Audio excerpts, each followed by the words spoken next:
Oh, hello there. I'm Bilchan. I'm Nimakong. I'm Banchan. In this class, I'll read to all of you. The last night of the strange case of Dr. Jekyll and Mr. Hyde. As.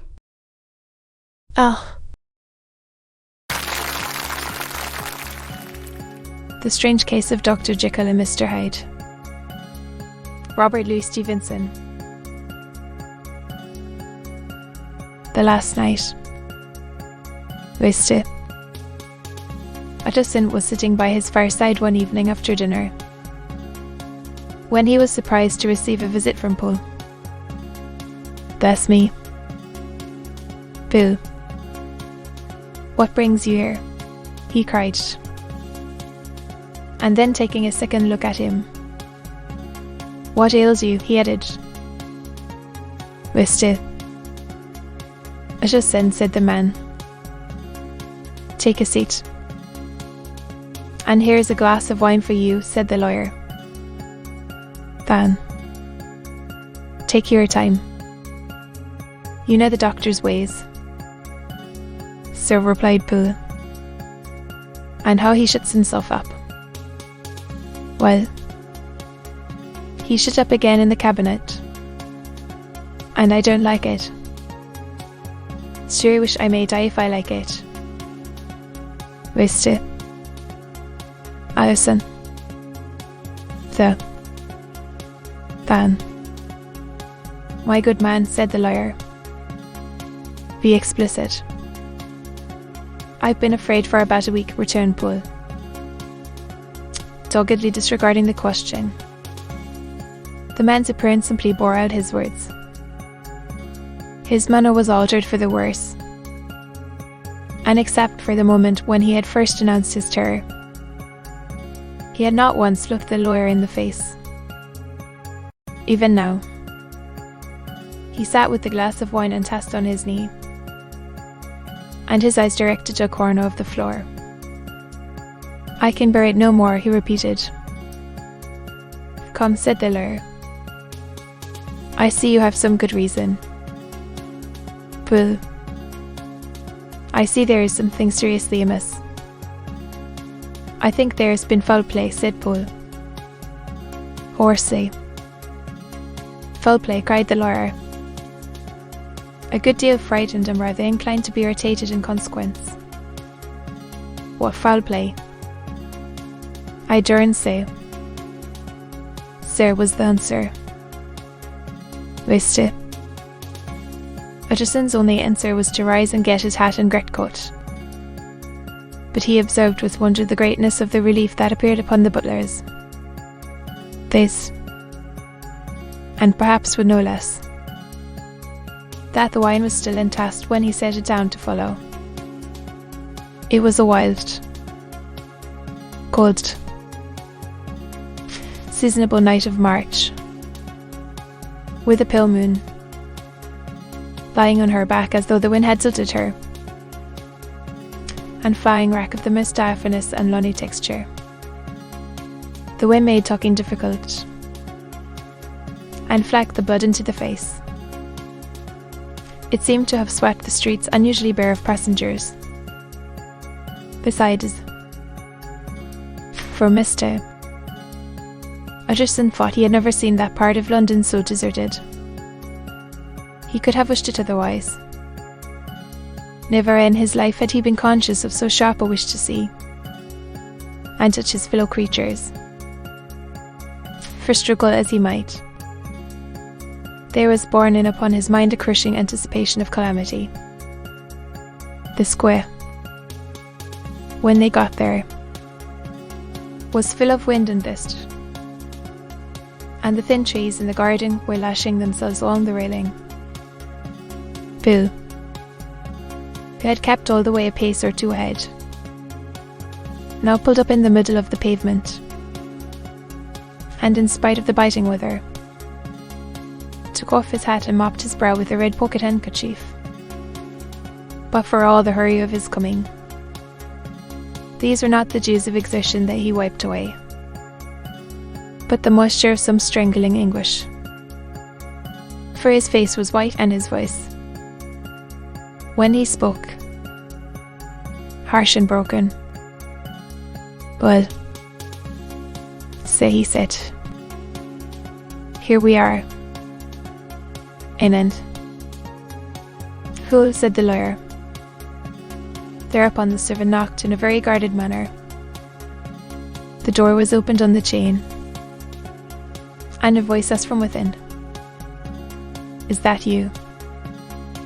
"It's all right," said Poole.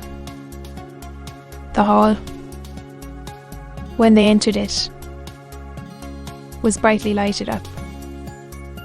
The fire was belt high, and about the hearth the whole of the servants, men and women, stood huddled together like a flock of sheep at the sight of Mr.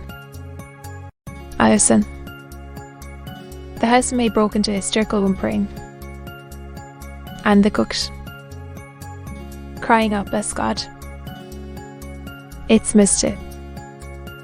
Utterson," ran forward as if to take him in her arms. What? "Are you all here?" said the lawyer peevishly. "Very irregular. Very unseemly. They're all afraid," said Poole. Blank silence followed. No one protesting. Only the maid lifted her voice and now wept loudly. "Hold your tongue," Poole said to her, with a ferocity of accent that testified to his own jangled nerves. And indeed, when the girl had so suddenly raised the note of her lamentation, they had all started and turned towards the inner door with faces of dreadful expectation. "And now," continued the butler, addressing the knife boy, "reach me a candle, and we'll get this through hands at once." And then he begged Mr. Utterson to follow him, and led the way to the back garden. "Then," said he, "you come as gently as you can. I want you to hear, and I don't want you to be heard. And see here, if by any chance he was to ask you in, Mr. Utterson's nerves." At this unlooked for termination, David jerked that nearly threw him from his balance. But he recollected his courage and followed the butler into the laboratory building through the surgical theatre, with its lumber of crates and bottles, to the foot of the stair. Hippo motioned him to stand on one side and listen, while he himself, sitting down the candle and making a great and obvious call on his resolution, mounted the steps and knocked with a somewhat uncertain hand on the red baize of the cabinet door. "Mr. Allison, asking to see you," he called, and even as he did so, once more violently signed to the lawyer to give air. A voice answered from within. "Tell him I cannot see anyone," it said complainingly. "Thank you," said Poole, with a note of something like triumph in his voice. And taking up his candle, he led Mr. Utterson back across the yard and into the great kitchen, where the fire was out and the beetles were leaping on the floor. "Say," he said, looking Mr. Utterson in the eyes. "It seems much changed," replied the lawyer. "Very pale, but giving look for look. Changed? Well, yes, I think so," said the butler. "Have I been 20 years in this man's house to be deceived about his voice? No. Though Master's made away with. He was made away with 8 days ago. when we heard him cry out upon the name of God, and who's in there instead of him, and why he stays there, is a thing that cries to heaven. Wiste. This is a very strange tale. Well, this is rather a wild tale, my man, said Mr. Allison, biting his finger. Suppose it were as you suppose. Supposing Dr. Jekyll to have been murdered. What could induce the murderer to stay? That won't hold water. Well, Wiste. Allison, you are a hard man to satisfy. But I'll do it yet, said Pooh. All this last week you must know him. Or it. Whatever it is that lives in that cabinet. Has been crying night and day for some sort of medicine and cannot get it. To his mind. It was sometimes his wife, masters. That is to write his orders on a sheet of paper and throw it on the stay. We've had nothing else this week back. Nothing but papers. And a closed door. And the very meals left there to be swuggled in when nobody was looking. Well, so, every day. And twice and thrice in the same day. There have been orders and complaints. And I have been sent flying to all the wholesale chemists in town. Every time I brought the stuff back, there would be another paper telling me to return it, because it was not pure, and another order to a different firm. This drug is wanted, would you bet? So, have you any of these papers? Asked Mr. Addison. Poe felt in his pocket and handed out a crumpled note, which the lawyer, bending nearer to the Kindle, carefully examined. Its contents ran thus: Dr. Jekyll presents his compliments to Mrs. He assures them that their last sample is impure and quite useless for his present purpose. In the year, Dr. J. purchased a somewhat large quantity from Mrs. V. He now begs them to search with more ceaseless care, and should any of the same quality be left, forward it to him at once. Expenses no consideration. The importance of this to Dr. J. can hardly be exaggerated. So far the letter had run composedly enough. But here, with a sudden splutter of the pen, the writer's emotion had broken loose. For God's sake, he added. This is a strange note, said Mr. Allison. And then sharply, the man at Moses main angry.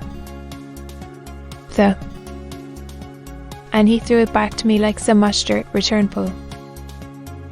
This is unquestionably the doctor's hand. Do you know? Resumed the lawyer. I thought it looked like it, said the servant rather sulkily. And then, with another voice, but what matters then of right, he said. Seeing him, repeated Mr. Addison. That's it, said Poe. It was this way. I came suddenly into the theatre from the garden.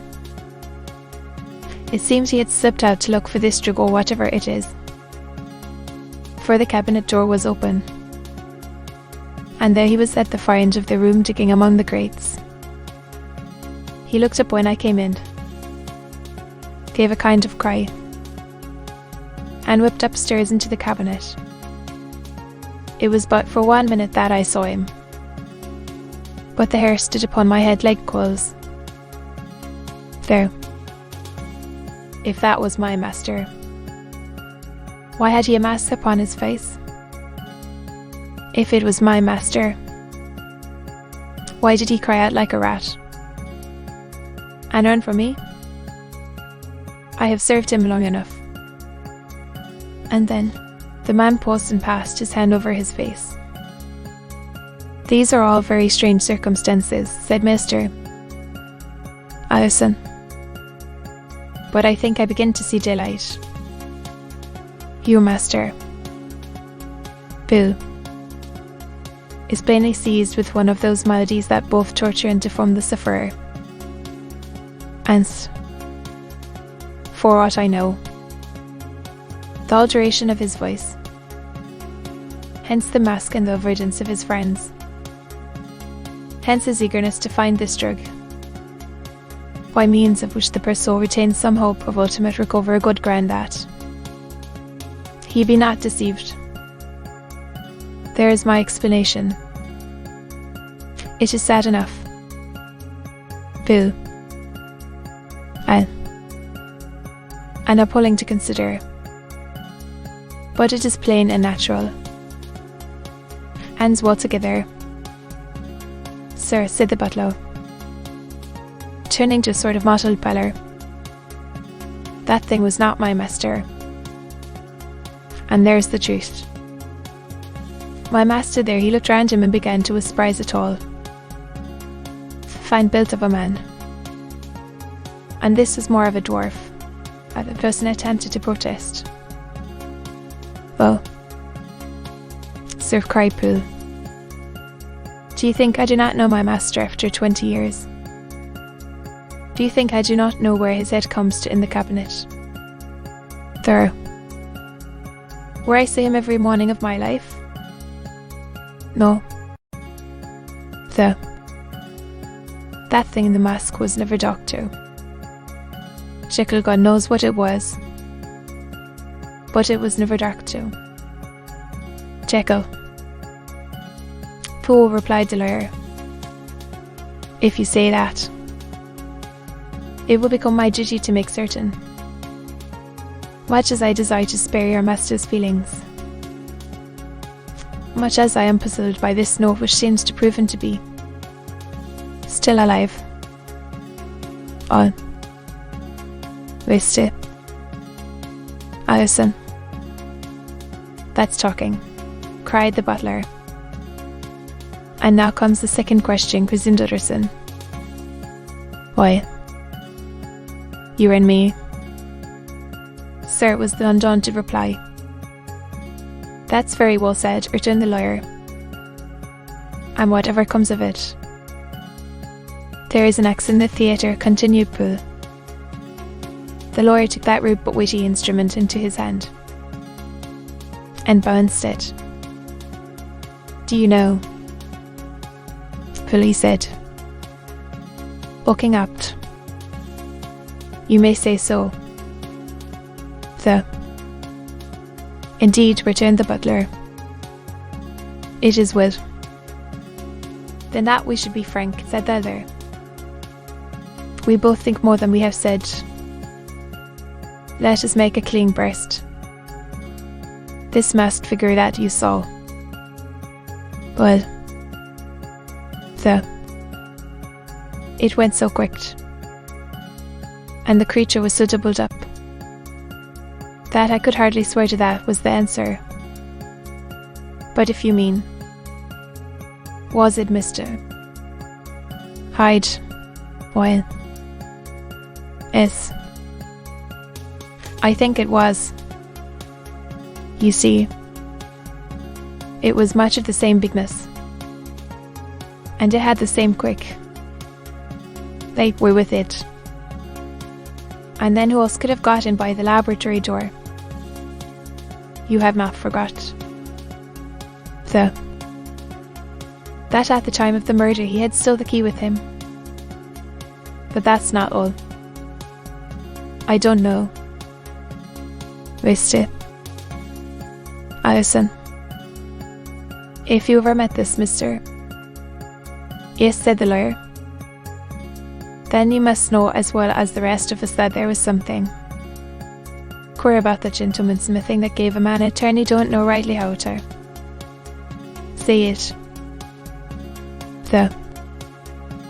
Beyond this, I and I felt something of what you described, said Mr. Utterson. Quite so, Sir returned Bill. But when that masked thing like a monkey jumped from among the chemicals and ripped into the cabinet, it went down my spine like ice. Well, I know it's not evidence. Waste Alison. I'm book learned enough for that. But a man has his feelings. And I give you my Bible word it was Mr. I said the lawyer. My fears inclined to the same point. Abel. I fail. Fonda Deville was sure to call me of that connection. I believe you. I believe poor Harry is killed. And I believe his murderer for what purpose? God alone can tell is still lurking in his victim's room. Well, let our name be vengeance. The footman came at the summons, very white and nervous. Pull yourself together.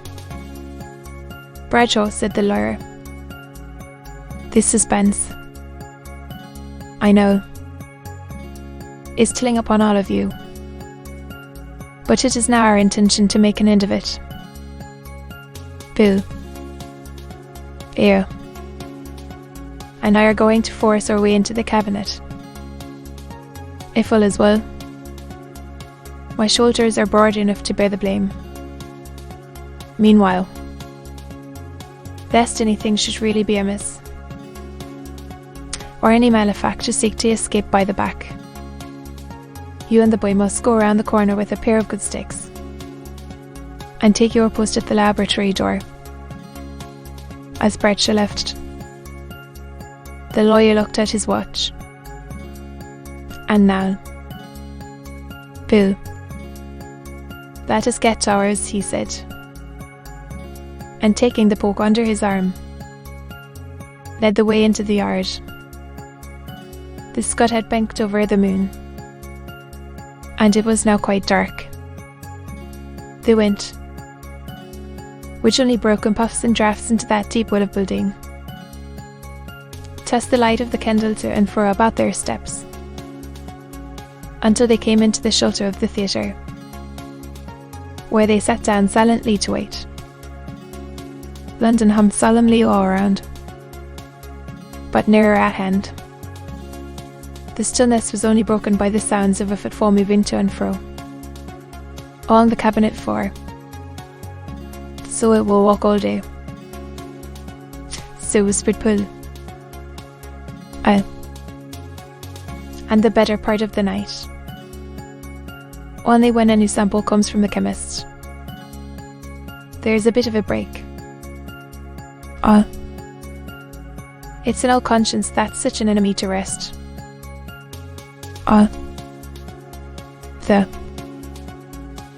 There's blood fully shed in every step of it. But hark again.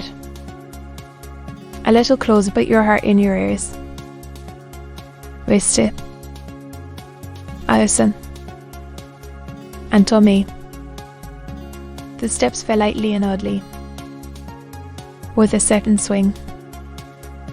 For all they went so slowly, it was different indeed from the heavy creaking tread of Henry Jekyll. Utterson sighed. Is there never anything else? He asked. Pull nodded. Once, he said. Weeping. How that? Said the lawyer, conscious of a sudden chill of horror. Weeping like a woman or a lost soul, said the butler. I came away with that upon my heart. But now the 10 minutes drew to an end. pulled a cinder of wax from under a stack of backing straw.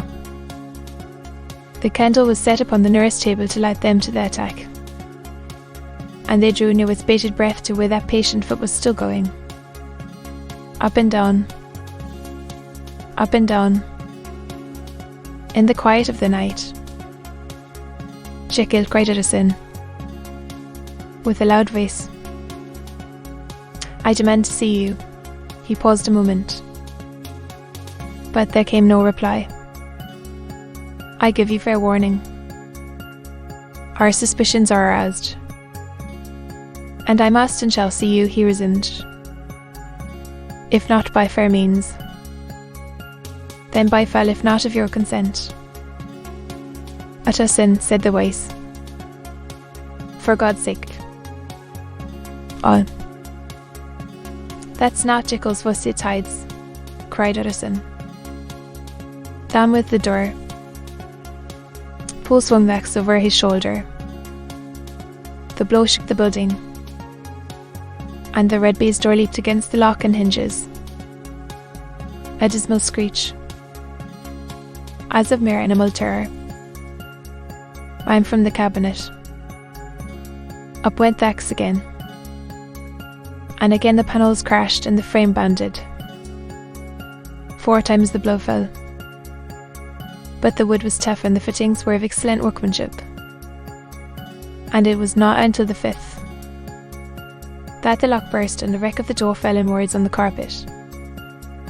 The besiegers, appalled by their own riot and the stillness that had succeeded, stood back a little and peered in.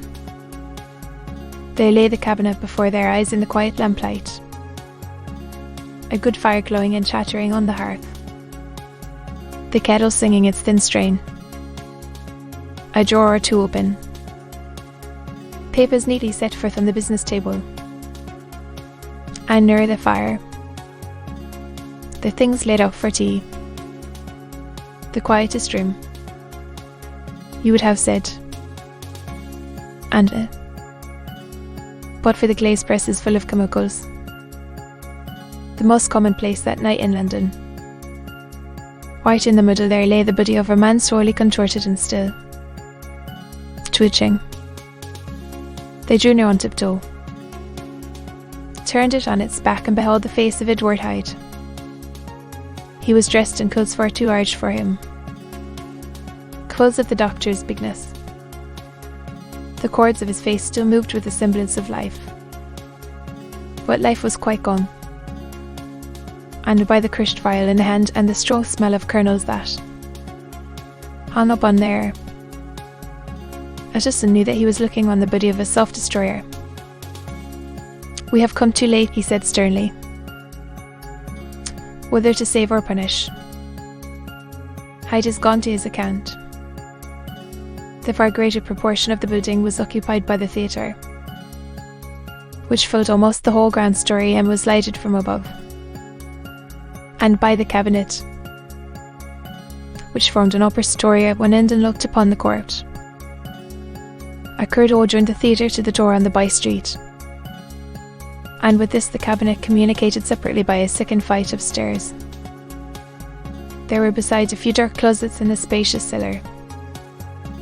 All these they now thoroughly examined. Each closet needed but a glance, for all were empty, and all, by the dust that fell from their doors, had stood long unopened. The cellar, indeed, was filled with crazy lumber, mostly dating from the times of the surgeon who was Jekyll's predecessor. But even as they opened the door, they were advertised of the uselessness of further search by the fill of a perfect mat of cobweb which had for years sealed up the entrance. Nowhere was there any trace of Henry Jekyll, dead or alive. Poole stamped on the flags of the corridor. He must be buried here, he said, hearkening to the sound. Or he may have fled, said Edison, and he turned to examine the door in the by-street. It was locked. and lying nearby on the flags, they found the key, already stained with rust. "This does not look like use," observed the lawyer. "Use echoed Paul. Do you not see? It is broken?" "I," continued Utterson. "And the fractures are rusty." The two men looked at each other with a scare. "This is beyond me." "Pool," said the lawyer. They mounted the stair in silence, and still with an occasional awestruck glance at the dead body, proceeded more thoroughly to examine the contents of the cabinet. At one table, there were traces of chemical work. Various measured heaps of some white salt being laid on glass saucers, as though for an experiment in which the unhappy man had been prevented. "That is the same drug that I was always bringing him," said Paul. And even as he spoke, the kettle with a startling noise boiled over. This brought them to the fireside, where the easy chair was drawn closely up, and the tea things stood ready to the sitter's elbow. The very sugar in the cup. There were several books on a shelf. One lay beside the tea things open, and Utterson was amazed to find it a copy of a pious work, for which Jekyll had several times expressed a great esteem, and annotated in his own hand with startling blasphemies. Next, in the course of their review of the chamber, the sitters came to the cheval glass, into whose depths they looked with an involuntary horror. But it was so turned as to show them nothing but the rosy glow playing on the roof, the fire sparkling in 100 repetitions along the glazed front of the presses, and their pale and fearful countenances stooping to look in. "This glass has seen some strange things," so whispered Poole.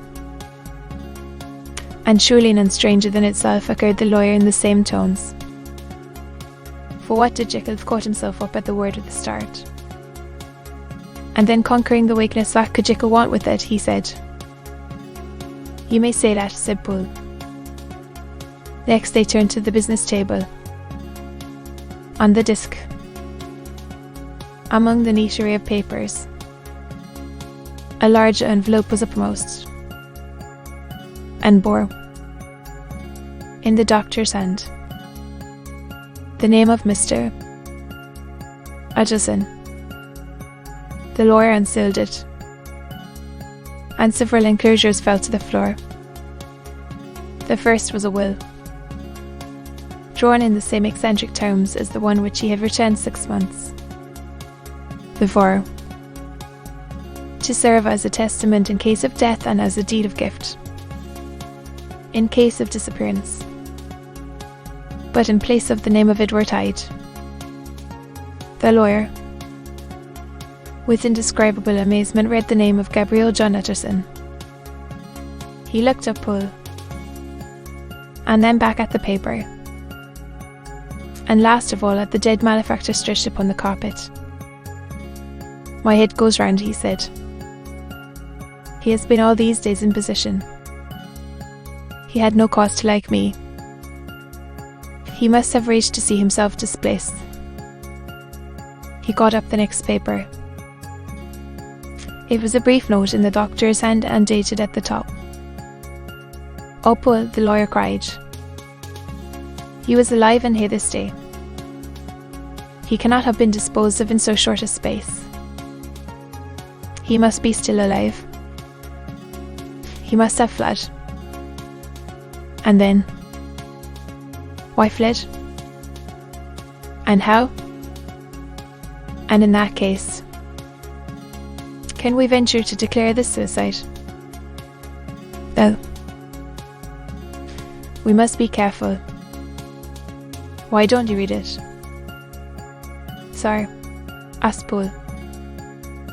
"Because I fear," replied the lawyer solemnly, God grant I have no cause for it.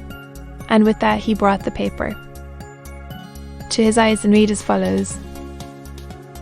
My dear Utterson, when this shall fall into your hands, I shall have disappeared. Under what circumstances I have not the penetration to foresee. But my instinct and all the circumstances of mine in the situation tell me that the end is sure I must be early. Go then. And first read the narrative which Lenny warned me he was to place in your. And if you care to hear more, your unworthy and unhappy friend. There was a third enclosure, asked Utterson. Said Poole, and gave into his hands a considerable packet sealed in several places. The lawyer put it in his pocket. I would say nothing of this paper. If your master has fled or is dead, we may at least save his credit. It is now 10. I must go home and read these documents in quiet. But I shall be back before midnight. They went out, locking the door of the theatre behind them. And Utterson, once more leaving the servants gathered about the fire in the hall, trudged back to his office to read the 2 narratives in which this mystery was now to be explained. To be continued.